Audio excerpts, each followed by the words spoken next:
Hey everyone, this is Kyle here from Feed Me Techno. An Electro House duo from Scottsdale, Arizona that's ripping up the scene. Alright, so in this tutorial I'm going to show you how to use some wind effects.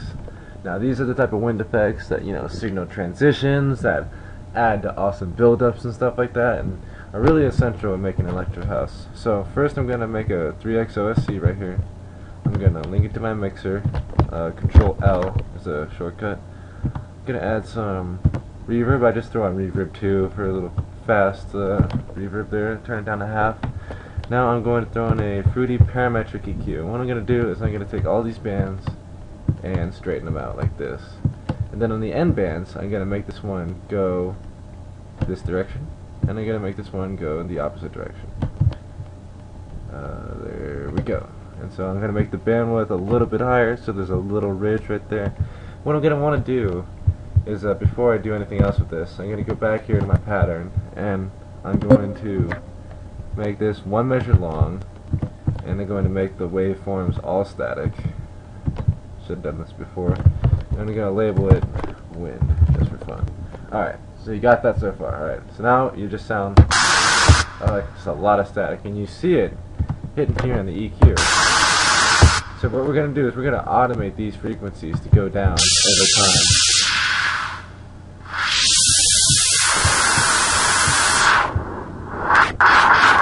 So you see, that's how we're going to end up getting that effect we want of that, that huge build up, and then it kind of, fades away. So we're going to first set the pattern of wind all the way across our track. I'll normally do it at the bottom. I have all my patterns, and at the very end I'll do it in, like, I don't know, pattern 60, always at the very bottom. And then I have it spread throughout the entire track, and if I want it to not be there or be completely silent, I just automate the volume. I don't actually remove any of these. I like to keep them there so you can have full power of automating them throughout the entire track. So, that's just a personal thing. So I'm going to go over here to the frequency, and I'm going to create automation clip on both of them. And then I'm going to go back to my wind, and right here in the volume, I'm going to create an automation clip for that too. So I got 3 so far. And then in my mixer, I'm going to do something else. I'm going to throw on grow speed. And I'm going to look over here, and there's a little preset called sidechain. We're going to use that in case you want our wind to sidechain, get that nice electro feel. So we put that right there in our mixer. I turn it all the way down, and then you create another automation clip.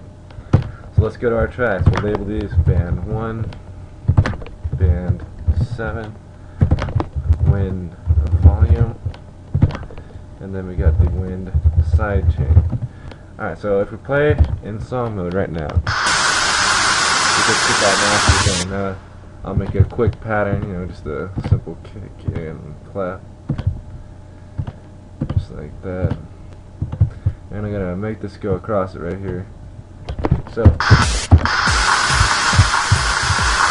that's just nasty right now. But let's say we wanted to start out sidechaining. We just lift this level up right here. Maybe we don't want it that loud, but we want it to pick up a little bit after 4 measures. And we're gonna set these bands, this band and this band. Both of these automation clips are always gonna be the exact same thing. Now they don't have to be. I mean, you can get some advanced techniques and start, doing different things. For the most part, you want to keep them just doing the same thing like this, So it's gonna come up, whoosh, and then it's gonna drop back down. It's gonna sound like the volume's cutting out, but really it's just the frequency's changing, so it just goes lower and lower till you can't hear it. So right now it's gonna start off pretty quiet because it's all the way down here. You can't even hear it.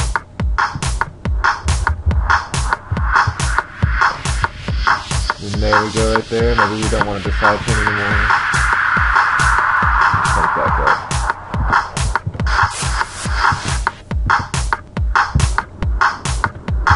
You can see how automating these really affects the, the sound, and that's what you're trying to go for. In a long electro break, you have it like extend up like that, maybe like this, and then, that would just bring you that long, whooshy, staticky wind sound that you hear in almost every electro track. So, if you want to know how it's done in FL, that's how you do it. So, I'm out of here then. Adios.